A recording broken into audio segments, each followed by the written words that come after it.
அமெரிக்காவோட மாமாவான ஈப்ஸ்டன் இவனோட கேஸ பத்தி நம்ம எல்லாருமே என்னோட ப்ரீவியஸ் வீடியோஸ்ல வந்து கண்டிப்பா பார்த்திருப்பீங்க. இப்ப அது தோண்ட தோண்ட இவன் ஏன் இவ்ளோ கேவலமான ஒரு மனுஷனா இருந்திருக்கான்? எப்படி இந்த மாரியான ஒரு மனுஷனுக்கு வந்து ஒரு பனிஷ்மென்ட் குடுக்காம அவ்ளோ வருஷம் அவன சும்மா விட்டுருக்காங்க?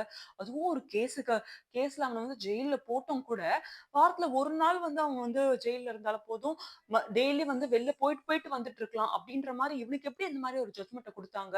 அண்ட் இதுல எந்த மாரியான நெறைய சூழ்ச்சிகள் நடந்திருக்கு அப்படின்றது எல்லாமே நெறைய வந்து நான் என்னோட ப்ரீவியஸ் வீடியோஸ்ல நெறைய சொல்லியிருப்பேன். அவ்ளோ பெரிய ஐலேண்ட்ல அவன் கும்பிடுற ஒரு கடவுளுக்கு ஒரு பெரிய இடத்தையே கட்டி வச்சிருந்தான் அப்படின்னு சொன்னா உங்களால நம்ப முடியுதா? அந்த இடத்துல என்னென்னலாம் நடந்துச்சு? அது என்ன மாரியான ஒரு கடவுள்? அப்படின்றத பத்தி தான் நம்ம இந்த வீடியோல ஃபுல்லா பார்க்க போறோம். வீடியோக்குள்ள போறதுக்கு முன்னாடி, என்னோட யூடியூப் சேனல சப்ஸ்கிரைப் பண்ணாதவங்க சப்ஸ்கிரைப் பண்ணிக்கோங்க. அப்பதான் நான் போடுற எல்லா வீடியோஸுமே உங்களுக்கு உடனே வந்து சேரும். வீடியோக்குள்ள போலாமா? 4000 ஸ்கொயர் ஃபீட்ல இருக்கிற அந்த ஒரு இடம், அந்த ஐலேண்ட்ல அந்த கடவுளுக்குன்னு அவங்க ஒதுக்குன இடத்துல, 1800 ஸ்கொயர் ஃபீட் கிட்ட அவன் வந்து ஒரு பர்ட்டிகுலர் ஒரு பியானோக்காக அங்க வந்து மியூசிக் வாசிக்கணுன்றதுக்காகவே அந்த மாரியான ஒரு இடத்த வந்து அவங்க ஒதுக்கிட்டு, அது மட்டும் இல்லாம ஒரு அவங்க வந்து அங்க வொர்ஷிப் பண்றாங்கல்ல அந்த கடவுள். அந்த கடவுள சுத்தி எல்லாருமே வந்து அங்க உட்காரணுன்ட்டு அவ்ளோ பெரிய ஒரு செட்டப்பும் அவங்க வந்து பண்ணி வச்சிருக்கான். இது எந்த மாரியான ஒரு கடவுள்? ஓகே நம்ம எல்லாரும் கும்பிடுற மாரி இந்த பர்ட்டிகுலர் ரிலிஜியனா? இந்த பர்ட்டிகுலர் சாமியா? அப்படின்னு நீங்க கேட்டீங்கன்னா, இது வந்து சாத்தான்கள்லாம் கும்பிடுவாங்கல்ல. ஐ மீன் சாத்தான வந்து நம்ம ஒரு சில மக்கள்லாம் கும்பிடுவாங்கல்ல. அந்த மாரியான ஆட்கள் கும்பிடுற ஒரு சாமி அப்படின்னு தான் இத வந்து சொல்றாங்க. அப்படிதான் இத டிஸ்கிரைபும் பண்றாங்க. ஏன்னா, பாதி உடம்பு வந்து மனுஷ ரூபத்திலயும், பாதி உடம்பு வந்து ஒரு மிருகத்தோட ரூபத்திலயும் வந்து அது இருக்கு. நம்ம நெறைய பேர் வந்து எலுமினாட்டிஸ் பத்தி வந்து நெறைய பேர் கேள்விப்பட்டிருப்போம். அவங்களுக்கு வந்து இந்த மாரி மக்கள் கும்பிடுற நெறைய சாமிகள் மேல நம்பிக்கை இல்லாம, அவங்க வேற மாரியான ஒரு சாமிகள கும்பிடுவாங்க. அந்த மாரியான மக்கள் வந்து இந்த மாரியான சாமிய வந்து கும்பிடுவாங்க அப்படின்னு வந்து சொல்றாங்க. இவங்களுக்குன்னு வந்து ஒரு சீக்ரெட் கம்யூனிட்டி இருக்கும். இவங்கலாம் வந்து கடவுளே இல்ல. கடவுள்னா அதெல்லாம் வந்து டோட்டலா ஒரு புல்ஷிட் அப்படின்னு சொல்ற ஒரு கம்யூனிட்டி. இந்த மாரியான ஆட்கள் வந்து இந்த மாரி சாத்தான் இருக்கிறாங்கல்ல, அந்த மாரியான ஒரு கடவுள தான் கும்பிடுவாங்க அப்படின்னு வந்து சொல்றாங்க. அப்போ அங்க வந்தவங்க எல்லாருமே இந்த மாரியான மக்களா? அப்படின்னு வந்து நம்ம எல்லாருக்குமே வந்து ஒரு யோசனைய கொண்டு வருது. இப்போ இந்த சாத்தானுக்கு வந்து என்ன பண்ணுவாங்கன்னா, இவங்களுக்கு ஏதாவது ஒரு விஷயம் நடக்கணும். ஏதாவது ஒரு முக்கியமான ஒரு டிசிஷன் எடுக்கணும் அப்டின்னா, அப்ப வந்து அங்க வந்து ஒரு பலி கொடுக்கப்படும் அப்டின்றது வந்து பேசப்படுது. அப்போ பலினா என்ன மாரி பலி? ஒரு மிருகத்து ரூபத்திலயா? அப்டின்னு நீங்க கேட்டீங்கன்னா, மிருக ரூபத்துல இல்ல. அதுக்கு பதிலு நான் அதெல்லாம் சொல்லக்கூட விரும்பல. அந்த மாரியான மனிதர்கள வச்சு இந்த மாரியான சில விளையாட்டுகள அவங்க வந்து உள்ள விளையாடியிருக்காங்க. அவங்களோட இச்சைக்கு பயன்படுத்திட்டு அந்த மாரியான நெறைய சின்ன சின்ன குழந்தைங்கள வந்து இந்த மாரியான விஷயங்களுக்கு வந்து அவங்க வந்து நெறைய பயன்படுத்தியிருக்காங்க அப்படின்றது வந்து நெறைய தெரிய வருது. எனக்கு தெரியல. எப்படி வந்து கவர்ன்மெண்ட் இது வந்து இவ்ளோ நாள் ஐ மீன் அவ்ளோ வருஷம் அவங்க வந்து கஷ்டப்பட்டு அதுக்காக வந்து நெறைய பேர் குரல் குடுத்தும், நெறைய குழந்தைங்களோட பெற்றோர்கள் வந்து அவங்களுக்கு எதிர்க்க வந்து வாய்ஸ் ரெய்ஸ் பண்ணியும், ஏன் இவங்க வந்து இது ஒரு பெரிய விஷயமா எடுத்து, அதுக்கு வந்து ஒரு ஆக்ஷன் எடுக்காம இருந்திருக்காங்க. அப்படியே ஒரு ஆக்ஷன் எடுத்தா கூட, அது எப்படி அவ்ளோ சீக்கிரத்துல வந்து அவன வெளியில விட முடிஞ்சுச்சுன்னு வந்து தெரியல. அண்ட் அந்த பலி குடுக்குறாங்க அப்படின்றதெல்லாம் நான் சொன்னேன் பார்த்தீங்களா? அவனுங்க அதுக்கப்புறம் வந்து மனிதர்களோட ரத்தத்தையும், மனிதர்களோட உடம்பையுமே வந்து அவங்க சாப்ட்டுருக்காங்க. அந்த மாரியான ஆட்கள் அதையும் சாப்ட்டுருக்காங்கன்றாங்க. சீரியஸ்லி எப்படி இப்படிலாம் இருக்க முடியுது? எப்படி இப்படிலாம் பண்றாங்க? நாங்க வந்துட்டு போன மக்கள் யாரு? நெறைய பேர் வந்து ட்ரம்புக்கும் இதுக்கும் சம்மந்தம் இல்ல அப்படின்னு வந்து சொல்றாங்க. ஆனா, அந்த ஃபைல்ஸ கோ த்ரூ பண்ணும்போது தெரியுது, ட்ரம்போட மெயில், ட்ரம்ப் கிட்ட இவன் பேசினது, ட்ரம்ப் இவர்கிட்ட பேசினதுன்ட்டு வந்து நெறைய இமெயில்ஸ் இருக்கு.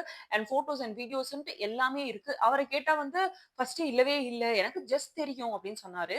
ஆனா இப்போ, ஆமா he is a good friend of mine அப்படின்ற மாதிரி அவரு சொல்றாரு அப்படின்றத வந்து நெறைய மக்கள் வந்து சொல்றாங்க. இப்ப நம்மளும் அத வந்து பார்க்க முடியுது. அந்த ஃபைல்ஸ வந்து கோ த்ரூ பண்ணா வந்து பார்க்க முடியுது. அப்ப முன்னும் பின்னுமாவே இந்த மாரி நெறைய கருத்துக்கள் இருக்கு.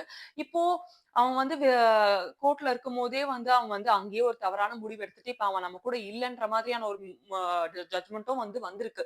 ஜட்ஜ்மென்ட் வந்திருக்குன்றத விட, அந்த மாரியான ஒரு விஷயத்த வந்து வெளியில சொல்லியிருக்காங்க. இது மாரி அவன் வந்து இந்த மாரி தவறான முடிவு எடுத்து அவன் வந்து இந்த மாரி பண்ணிட்டான் அப்படின்றது வந்து சொல்றாங்க. ஆனா இது நிஜமாவே உண்மையா? இல்ல அவன் வாய தொறந்தா நெறைய பெரிய தலைகளோட பேர் வரும்ன்ற காரணத்துக்காக அவன வந்து அந்த மாரி பண்ணிட்டாங்களா? அப்படின்றது வந்து தெரியல. ஆ ஒருவேள அவன் வாய திறந்திருந்தா நெறைய பெரிய பெரிய தலைகள் ஏன்னா பெரிய பெரிய டெசிஷன் பல நாடுகளோட முடிவ எடுக்கிறதுக்கான உரிமை கூட இவன் கையில இருந்துச்சுன்னு சொல்லலாம். ஏன்னா, அந்த மாரி அவங்கள பிளாக்மெயில் பண்றதா இருக்கட்டும், இல்ல அவங்களுக்கு தேவையான நெறைய விஷயங்கள வந்து அவங்களுக்கு குடுத்து, அது மூலியமா அவங்க காரியத்த சாதிச்சுக்கிறதா இருக்கட்டும். இந்த மாரியான நெறைய விஷயங்கள வந்து அவன் தொடர்ச்சியா பண்ணிட்டே இருந்திருக்கான்.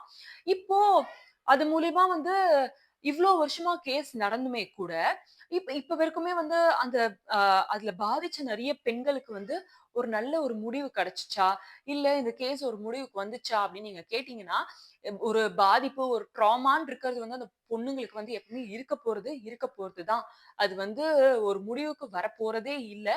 ஆ நம்ம ஈஸியா சொல்லிர்லாம். இது எங்கேயோ யாருக்கோ ஒருத்தவங்களுக்கு நடந்த ஒரு விஷயம் தானேன்றது வந்து சில பேருக்கு வந்து அது அப்படிப்பட்ட ஒரு விஷயமா இருக்கலாம். ஆனா, அது வலியும், வேதனையும் எப்படி நம்மளுக்கு வந்தா தான் தெரியும் நம்ம சொல்றோமோ, அதே மாரி அந்த இடத்துல இருந்து பார்க்கிறவங்களுக்கு தான் தெரியும். அது வந்து பெரிய விஷயமா, இல்ல சின்ன விஷயமா அப்படின்றது. யாரா இருந்தாலுமே ஒரு கரெக்ட்டான ஒரு ஒரு சொல்யூஷன் அவங்களுக்கு கிடைச்சு, இந்த மாரியான விஷயங்கள் நடக்கக்கூடாது. அண்ட் இதுல யார் யார்களோட பேரெல்லாம் வந்து நெறைய பேர்கள வந்து அவங்க வந்து அழிச்சிருக்கிறது வந்து நம்மளால பார்க்க முடியுது. அந்த மாரியான விஷயங்கள் கண்டிப்பா நடக்கவே கூடாது. அதுல யார் யாரெல்லாம் வந்து இந்த மாரியான ஒரு சர்ச்சைக்குள்ள சிக்கியிருக்காங்களோ, யார் யாருக்கெல்லாம் இதுக்கும் அதுக்கும் சம்மந்தம் இருக்கோ, யார் யாரெல்லாம் இந்த பெண்களுக்கு வந்து அந்த மாரியான ஒரு தீங்க வந்து வச்சிருக்காங்களோ, அவங்க எல்லாருக்குமே வந்து கண்டிப்பா ஒரு நியாயமான ஒரு தண்டனை குடுக்கணும். அண்ட் இரஸ்பெக்டிவ் ஆஃப் பெரிய பொசிஷன் இவங்க வந்து இந்த இதுல இருக்காங்க அப்படின்ற மாதிரியான ஒரு இதுக்குள்ள போவாம, தப்பு பண்ணவங்க எல்லாருக்குமே they deserve some kind of treatment. எவ்ளோ பெரிய ஆளா இருந்தாலுமே, அவங்களுக்கு தக்க நடவடிக்கை அவங்க மேல எடுக்கப்படணும். அப்பதான் வந்து ஒரு ரூல்ஸ் அண்ட் ரெகுலேஷன்ஸ் மேலயும், ஒரு லாஸ் மேலயும் வந்து நம்மளுக்கு ஒரு நம்பிக்கை வரும். அண்ட் கண்டிப்பா கவர்ன்மெண்ட் மேல வந்து மக்களுக்கு ஒரு மாரி மிக்ஸ்ட் ஒப்பீனியன்ஸ் இருக்கிற மக்கள் நெறைய பேர் இருப்பாங்க. அது மாரிலாம் இல்லாம ஒரு நம்பிக்கை வர்றதுக்கான ஒரு நல்ல ஒரு இடமா இது இருக்கும். அண்ட் கண்டிப்பா அந்த பெண்களுக்கும் வந்து இதுலருந்து அவங்க வந்து கூடிய சீக்கிரம் வந்து அவங்க வந்து இதுலருந்து வெளில வந்துரணும். வெளில வர்றது கஷ்டம் தான். ஆனா, கண்டிப்பா இது நடக்கணும். இந்த மாரியான விஷயங்கள் ஃபியூச்சர்ல நடக்கவே கூடாது. அண்ட் யாரா இருந்தாலுமே வந்து சின்ன குழந்தைங்கள வந்து கண்டிப்பா எல்லா பெத்தவங்களும் இன்னும் கொஞ்சம் எக்ஸ்ட்ரா கேர் எடுத்து, இந்த நெறைய பேர் வீட்ல வந்து அவங்களுக்கு இருக்கிற கஷ்டத்தையோ ஓகே. கஷ்டத்த வந்து ஒரு குழந்தைகிட்ட சொல்லி வளர்க்கறதையோ, அதெல்லாம் வந்து தப்பு கிடையாது. அப்பதான் அந்த குழந்தைங்க அதுக்கேத்த மாரி வளருங்க. அது தப்பு சொல்ல முடியாது. ஆனா, அந்த குழந்தைங்க என்ன பண்ணுதுங்க அப்படின்றத வந்து நம்ம கான்சன்ட்ரேட் பண்ணணும். அத வந்து நம்ம பார்க்கணும். அப்பதானே நம்மளுக்கு தெரியும். நம்ம வந்து குழந்தைங்க மேல இருக்க நம்பிக்கையில வந்து நம்ம நெறைய பேர் வந்து நெறைய விஷயங்கள பேசாம விட்டுருவோம். இல்லன்னா, சரி நம்ம பசங்க தானே நம்மகிட்ட உண்மையா இருப்பாங்க அப்படின்னு நம்ம நெனச்சுப்போம். ஆனா, அவங்களுக்கு வெளியில வேற ஒரு வாழ்க்கை இருக்கு. அத நெறைய பேர் இன்னும் வீட்ல சொல்றதுக்கு கூட நெறைய குழந்தைகள் வந்து யோசிப்பாங்க. ஸோ இந்த மாரியான விஷயங்களும் வந்து இருக்கு. ஸோ இதுதான் நான் சொல்லணும்னு நெனச்சேன். அண்ட் இந்த மாரி விஷயங்கள் நடக்குதுன்னே தெரியாம இருக்கிற உங்க ஃப்ரெண்ட்ஸ் அண்ட் ஃபேமிலிக்கு இந்த வீடியோவ ஷேர் பண்ணி விடுங்க. அண்ட் வேற எதனா விஷயத்த பத்தி நான் பேசணும்னு நீங்க நெனச்சீங்கன்னா, நீங்க கண்டிப்பா கமெண்ட் செக்ஷன்ல சொல்லலாம். இல்லன்னா என்னோட பெர்சனல் ஹேண்ட் காயமாடின்ற Instagram அக்கவுண்ட்க்கு நீங்க எனக்கு பெர்சனலா டிஎம் பண்ணி சொல்லலாம். கண்டிப்பா நான் அத பத்தி எடுத்து பேசுவேன். அண்ட் அதுக்கு முன்னாடி என்னோட யூடியூப் சேனல சப்ஸ்கிரைப் பண்ணாதவங்க சப்ஸ்கிரைப் பண்ணிக்கோங்க. அப்பதான் நான் போடுற எல்லா வீடியோஸுமே உங்களுக்கு உடனே வந்து சேரும். Thank you.